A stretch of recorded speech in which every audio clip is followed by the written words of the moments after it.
you like to use the light? Thank you.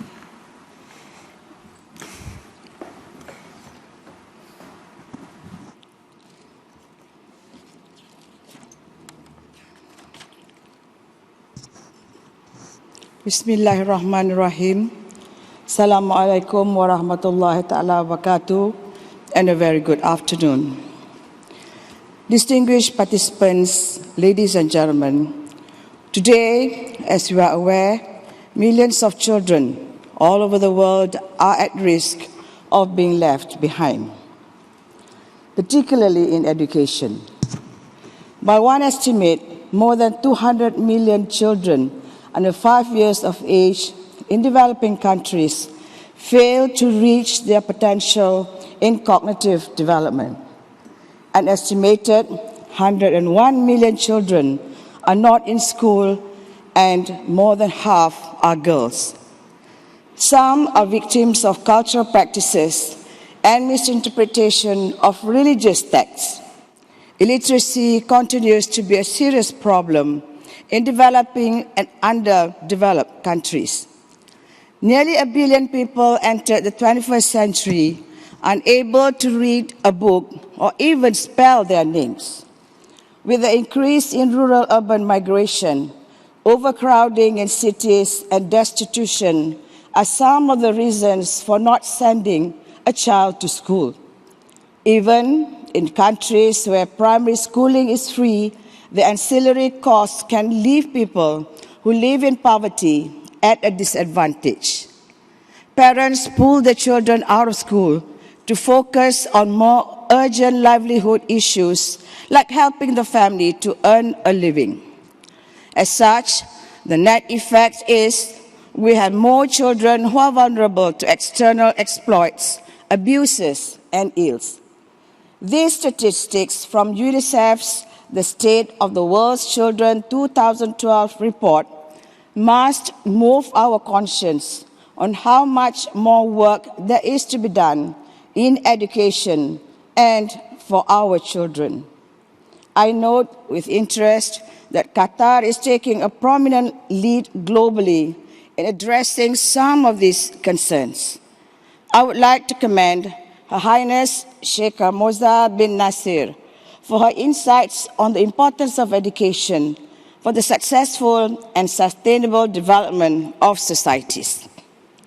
Her remarkable work as chairman of the Qatar Foundation and patron of the WISE Summit is a testament to Qatar's seriousness in propelling greater innovation and creativity, not just in classrooms, but also in policy making. I share Her Highness's aspirations, and I would like to thank Her Highness for giving me the opportunity to share my thoughts on sustainable and quality education for the future, Malaysia's experience through Permata at this summit today. Ladies and gentlemen, education is fundamental for human development, and most significantly in nurturing talents. It is today's pathway to a nation's strength globally. The days when weapons define the power of a sovereign nation has been superseded by the depth of its intellect and knowledge. Competitiveness of countries is driven by the kinds of talent they develop, attract, and retain. Quality education must be holistic and a prerequisite for sustainable and responsible development of a society and country. It not only contributes to the inculcation of values, ethics, and attitudes, but will ultimately shape the nation's economic growth and social cohesion. Investing in education is also the first step of building a prosperous, peaceful, and harmonious world, because this investment creates a global and societal public good with a positive overall impact and benefits that can be enjoyed by all. Quality education has to be one that is locally relevant and culturally appropriate. It accounts for the past and is relevant to the present and prepares individuals for the future. When we are able to balance these elements, talents emerge from amongst and within us. The relevance of our education brings talent for the times. Imagine a society that lacks access to opportunities for quality education. It will only face the following options in this globalized world: isolation, bereft of a bright future for its next generation. Education has a direct correlation with the state of social, economic, and policy-making systems in a country. This correlation presents a challenge in delivering a future that a country can have versus will have. For instance, it can have an impact on how talents are identified and nurtured in a society. Addressing socio-economic and policy making by far remains one of the most urgent issues in the provision of quality education. Alhamdulillah, in Malaysia, education is given a high priority in the national agenda and forms a major portion of the development budget since we achieved our independence 55 years ago in 1957. At that time, more than half of the population never had a formal schooling. Only 6% of the people had received secondary level schooling, and only 1% had attained post-secondary education. Today, access to education has been transformed beyond recognition, whereby the primary enrollment is 96% and 91% at lower secondary. This has been acknowledged by the World Bank in 2011 and the United Nations Development Programme, which attribute Malaysia's success in achieving near universal enrollment to many factors.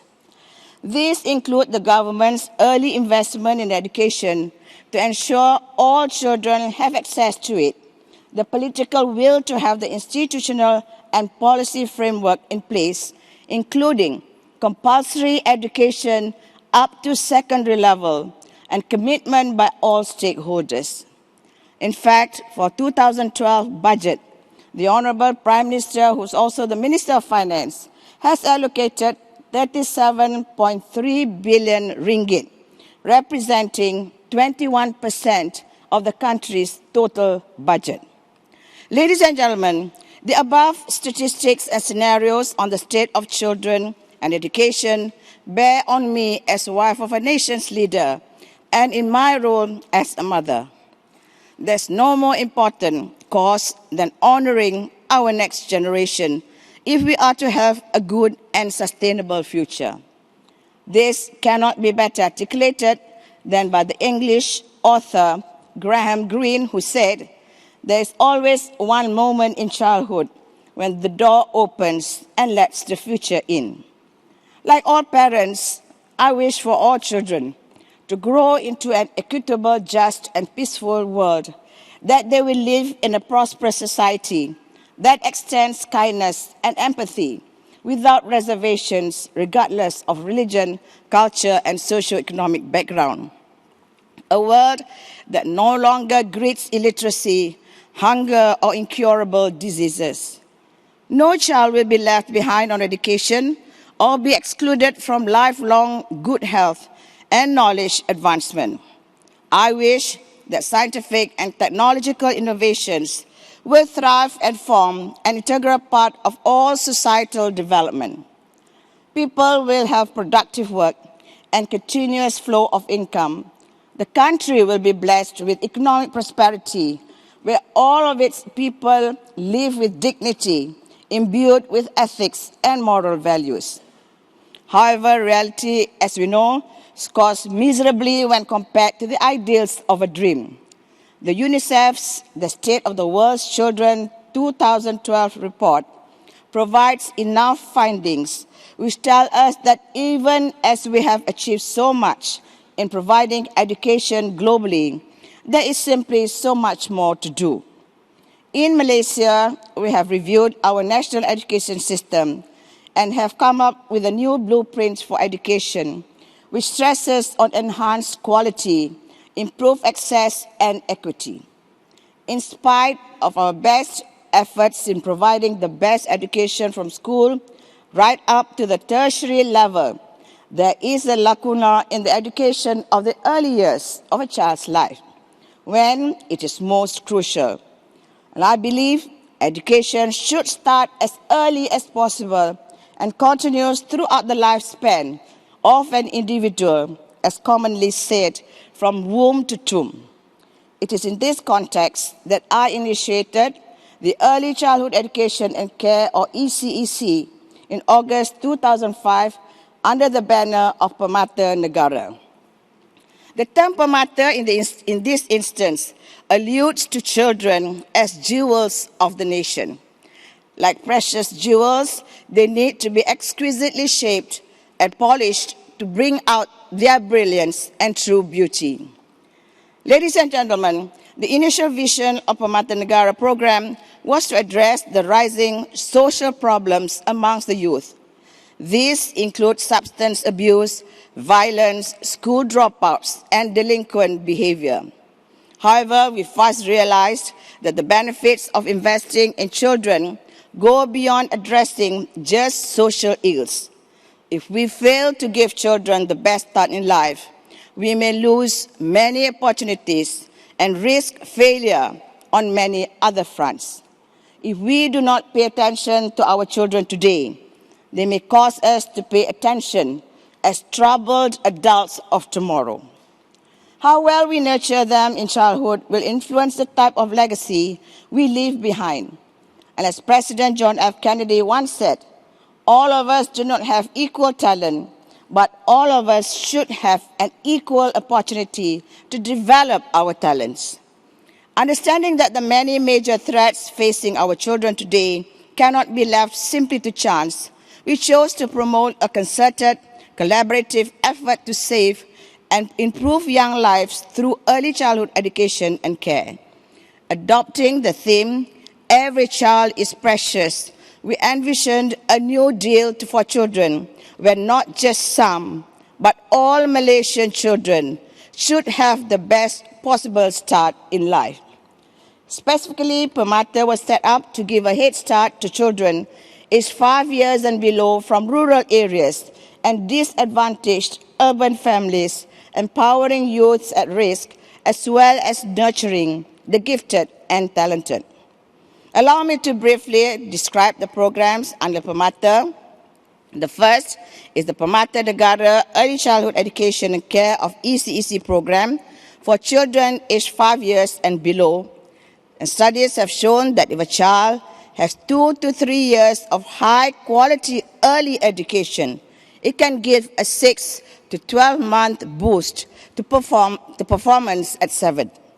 The study further showed those who do well at 7 are twice as likely to have a degree by the age of 25. In this instance, the cycle of underachievement can be broken. Starting with 5 pilot Permata Negara centers, the ECEC program is now rolled out nationally to 656 centers, involving more than 27,000 children within the span of 4 years. And each center provides affordable, high-quality ECEC, which emphasizes the development of cognitive and social skills through learning is fun concept. It also instills confidence and nurtures individual curiosity, interest, and talent in a safe, secure, and loving environment. Teachers are trained based on the national curriculum developed by Permata. Parental participation is a prerequisite.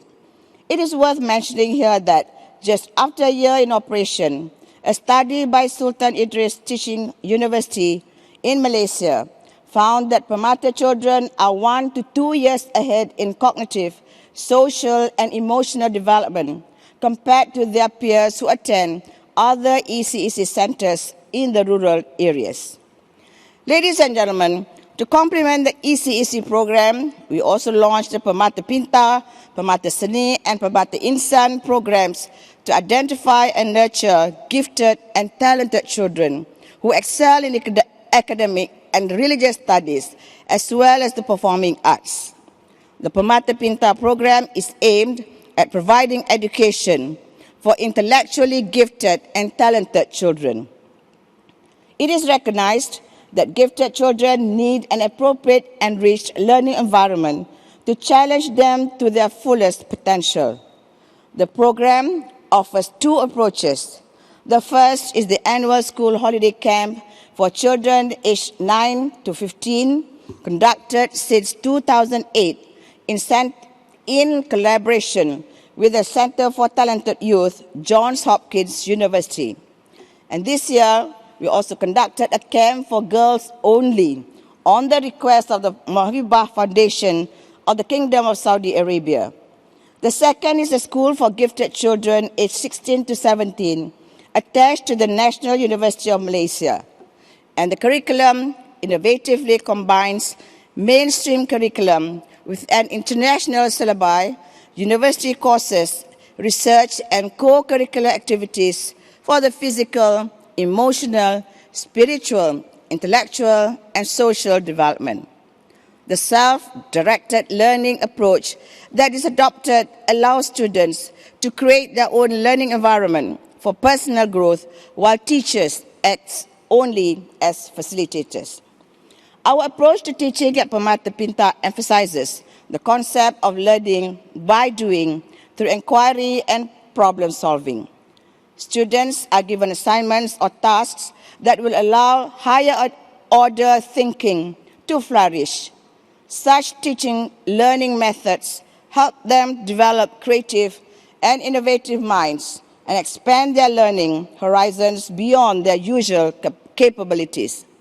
I'm glad to mention that 15 of our students who scored extremely well in the Scholastic Aptitude Test or SAT examination have been admitted to prestigious universities in the USA at the age of 16 this fall. We also developed our Nobel Mindset program with Nobel laureates in the New York Academy of Science in the hope that they will aspire to become Nobel Prize winners. A variant of the Paduka Pinta program is the Paduka Instant for gifted children who have the ability to recite the Quran from memory. Paduka Instant program emphasizes the development of creativity, soft skills, learning skills, leadership, and a well-planned integration of the arts, sciences, technology, as well as the appreciation of the environment amongst high-achieving children aged 8 and above. Paduka Instant curriculum is divided into 4 modules: the Quran and Sunnah, human development, Arabic, and English. The Paduka Instant students attend Camp Paduka Instant twice a year. The students are also given specific tasks and challenges or special projects that are designed to enrich and stimulate their minds. Parallel to the activities above, on an enrichment program and ongoing support at home is maintained by both the parents and teachers who are trained to use special online modules. This enrichment program is conducted on an ongoing basis during school days.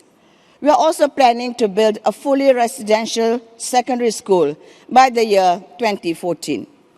The ultimate aim of Paduka Instant program is to develop future leaders, professionals, technocrats, and scientists with a scholastic understanding and deep appreciation of the Quran in the context of current and future global challenges. Ladies and gentlemen, along with Paduka Pinta and Paduka Instant programs, we also launched the Paduka Seri. Our objective is to nurture children talented in the performing arts, especially in music, choir, and dance, so that their talents can be further refined. And I'm proud to say that Paduka Seri now has its own orchestra, choir, and dance group comprising 139 children between the ages of 8 to 12. And according to research, arts help children use their brains more efficiently. Engaging in the arts stimulates creativity and innovation. The Permata Seni, or Jewels of the Arts program, truly exemplifies the findings of these scholars, which is ultimately aimed at developing balanced individuals. Of the current 139 Permata Seni children, 112 of them achieved high grades in the examinations, obtaining first to 12th placement in class. I'm also proud to say that one of the students was accepted by the Juilliard School of Music in New York last year at the age of 13 to do a double major in piano and composition. And meanwhile, another student at age 10 was accepted to be part of the Vienna Boys Choir. The Permata Seni children have demonstrated levels of confidence and maturity beyond their years. It is this confidence that has enabled the children of Permata Seni to participate in various events in Kuala Lumpur, Vienna, New York, Dubai, and Los Angeles. As we focus on nurturing our gifted and talented young, we are also aware that there are many young talents who are marginalized and in some instances at risk if we do not intervene.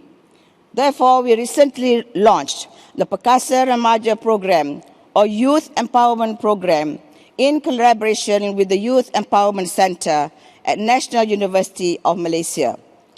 Perkasa Remaja consists of two programs. The first is Community at Youth, an institute project within a low to middle income urban community targeting youth who are at risk. It was reported that at least 25% of youth are at risk unless interventions are provided.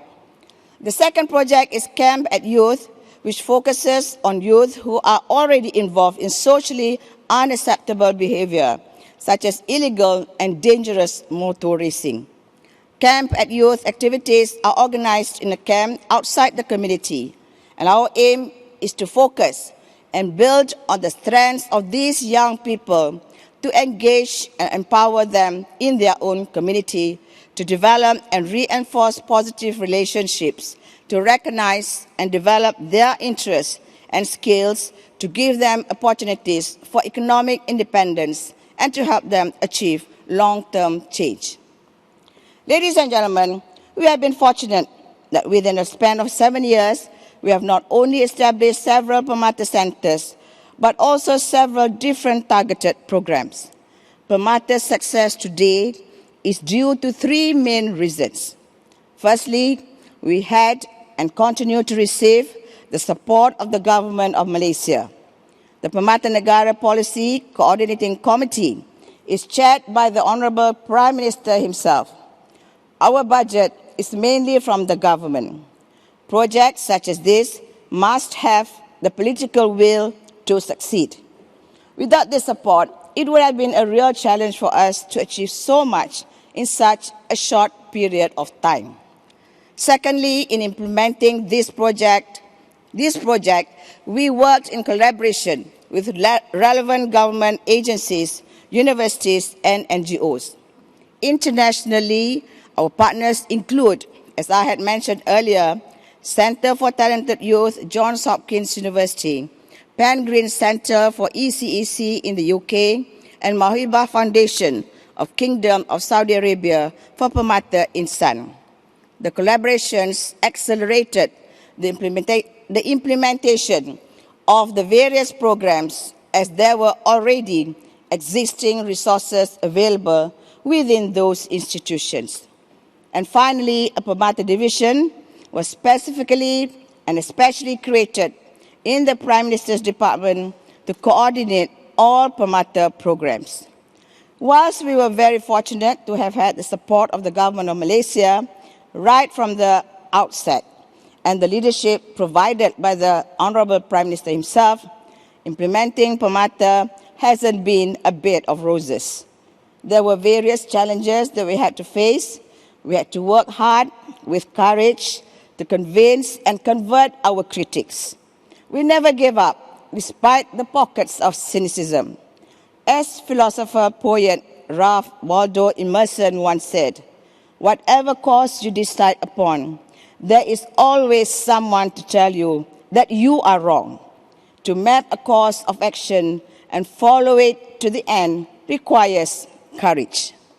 Ladies and gentlemen, I've often wondered, despite the significant contribution of early childhood education and care, or ECEC, to the human capital development of nations, why is it that educational policies in many countries tend to trivialize early childhood education? This could possibly be due to the misconception that education at this level deals with only the basic foundations of human behavior. Its delivery is therefore mistakenly seen as simpler and easier as compared to primary, secondary, or tertiary education. A child's learning must start long before the child enters a classroom. In fact, it begins well before birth. It is proven that even the fetus responds to external stimuli. And after birth, learning occurs when they interact with their surroundings at home, with family and caregivers. It is scientifically well accepted that the development of the brain is at the optimum below the age of 5 years. Thus, the importance of ECEC cannot be overstated and trivialized. Many countries are fast adopting early childhood education and care, and this is manifested in a statement issued by all 14 member states of EU to take measures to widen access to early childhood education and care to prevent the inequalities before life trajectories are established. Investing in children can generate higher economic returns and lower social costs. Investment in early education has a snowballing effect, as it can make subsequent education much more effective, enhancing their school performance and reducing the need for repetition of grades. Let me conclude by saying that our future depends on the fostering of a capable and efficient generation of leaders that can take on the complexities of tomorrow's challenges, can see beyond boundaries and limitations, think beyond self-interest, and are committed to a global partnership for peace, stability, and the good of mankind. Let me emphasize again, the journey to produce such leaders begin with quality early childhood education and care, accompanied by programs to identify and nurture special talents in all children, including the gifted, youth at risk, and the displaced children.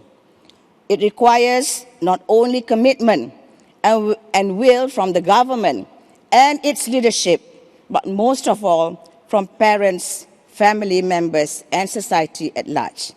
And in this context, as the chairman of the Permata Foundation, I'm ready to offer our expertise and know-how to support Her Highness's initiative to educate a child. Every child is precious, and no child should be left behind. Every great future starts with how happy a child is now. Every great country is built on how she looks after her children. Ladies and gentlemen, let me leave you with this quote from President Roosevelt, who aptly said, "We may not be able to prepare the future for our children, but we can at least prepare our children for the future." Thank you. Wassalamualaikum warahmatullahi ta'ala wabarakatuh.